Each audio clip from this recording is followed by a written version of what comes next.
Nah, miskonsep berikutnya, penilaian pada pengelolaan kinerja didasarkan pada kewenangan sistem dalam tanda kutip terhadap kesesuaian bukti fisik. Jadi yang banyak ditanyakan adalah ini kalau pakai bukti fisik seperti ini boleh nggak? Pakai itu boleh nggak? Nah, ini kuncinya teman-teman. Saya beritahukan kuncinya.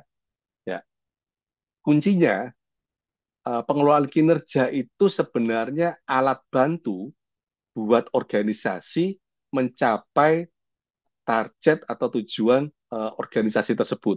Dalam konteks sekolah berarti untuk mencapai transformasi pembelajaran, di mana interaksi antara dalam pengelolaan kinerja itu adalah interaksi antara pegawai dengan pimpinan selaku atasan langsungnya. Nah, di regulasi yang teman-teman, kewenangan penuh penilaian kinerja pegawai ada pada pimpinan. Jadi kalau ada pertanyaan soal bukti fisiknya ini bisa diterima atau tidak, langsung konsultasikan, langsung diskusikan dengan pimpinan Anda.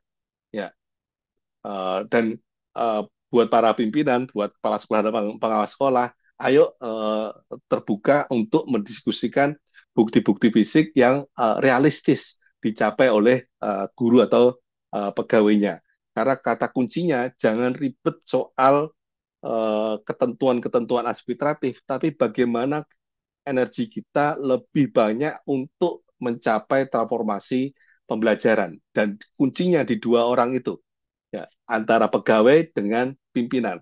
Kalau dialognya bagus, dialognya kondusif, dialognya demokratis, itu relatif lancar. Jadi kuncinya di pimpinan ya teman-teman.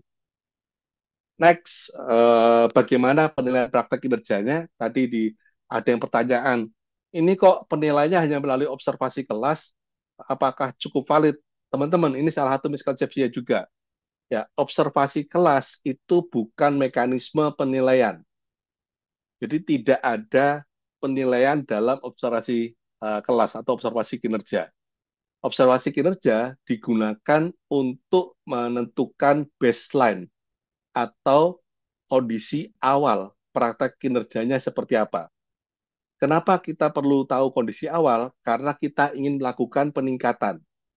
Jadi kita tahu titik berangkatnya dari mana, mau menuju kemana nanti di akhir semester. Nah, yang dinilai kemudian apa? Yang dinilai adalah upaya peningkatannya. Sekali lagi, dari sejak awal tadi ya, paradigmanya paradigma pembelajaran. Orientasinya pada peningkatan. Di penilaiannya pun yang dinilai adalah peningkatannya. Ya, jadi kita tidak dituntut untuk menjadi Superman yang serba sempurna, gitu ya. Yang dituntut dari kita itu adalah upaya untuk melakukan peningkatan. Nah, apa yang dinilai dari itu ada tiga variabel: upaya refleksi, upaya mempelajari, dan perubahan prakteknya. Upaya refleksi, apa yang ditanyakan? Ya, bagaimana guru dan KS melakukan refleksi dalam menyadari tantangan untuk peningkatan kinerjanya. Sadar nggak tantangan yang dihadapi? Bisa nggak guru menjelaskan tantangannya? Eh, apakah guru atau kepala sekolah mengakui kelemahan diri yang perlu ditingkatkan? Atau justru malah menyalahkan pihak lain atau menyalahkan keadaan? Ya, di sini teman-teman, semakin kita bicara tentang tantangan, bicara tentang kelemahan, bicara tentang kesulitan kita yang perlu diselesaikan, justru nilainya semakin bagus. Ya. Makanya tadi ini saya sebut di paradigma pembelajaran tadi, kelemahan diri itu bukan aib, tetapi sesuatu yang perlu dibicarakan secara terbuka dengan pimpinan kita, sehingga kita dan pimpinan bisa mencari solusi perbaikannya.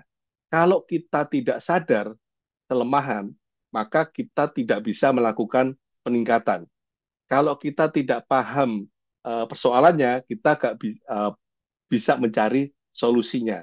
Jadi di sini teman-teman upaya refleksi tunjukkan tantangannya, kelemahannya, kesulitan apa sih untuk meningkatkan kinerja.